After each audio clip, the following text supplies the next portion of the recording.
6 মাস ছিলাম। কারণ বহুরূপীতে খুব সুন্দর ডিসিপ্লিন। শম্ভুদাদের ফ্ল্যাট যেটা ছিল, শম্ভুদা তৃপ্তি বৌদি যে যার ফ্ল্যাটে থাকতেন, সাউলি তখন খুবই অল্প বয়স, সেখানেই একটা সন্ধ্যাবেলা রিহার্সেল হতো, কিন্তু রিহার্সেলের একটা আলাদা জায়গাও ছিল ওদের, সেটা দেখা হয়নি আমার তখন।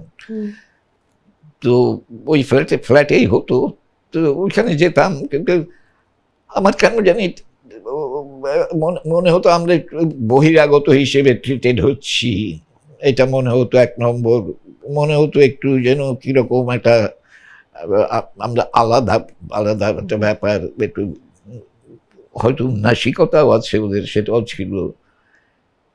মানে মেলামেশাটা সেরকম হলো না, যার জন্যে আমি ওই 6 মাসের মাথায় বললাম না, আমি গিয়েছিলাম তো আমি নাটক শিখতে।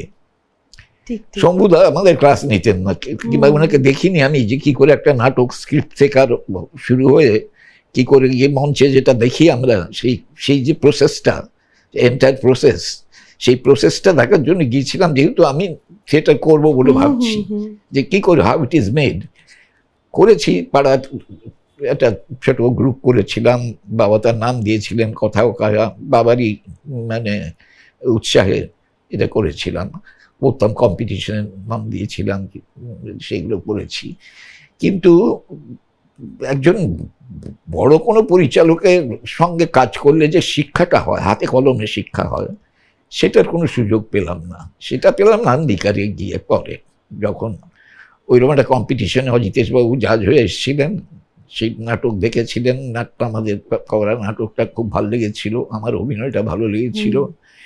তখন উনি যখন নাট্যকারের সন্ধানে চরিত্র নিয়মিতভাবে মুক্তাঙ্গনে করছেন প্রতি মঙ্গলবার, হ্যাঁ, তখন চিন্ময় একটা পাঠ করতো। চিন্ময় তার আগেই কিন্তু নান্দিকারে ঢুকেছে। চিন্ময় রায়, অজয় গাঙ্গুলি, আমার বন্ধুরা, অশোকও ছিল। অশোক অবশ্য অভিনয় করতো না, অভিনয় করতে দেখিনি আমি। তো ও তখন চাকরি, MA পাস করে চাকরি করছে বোধহয় বাইরে টাইরে।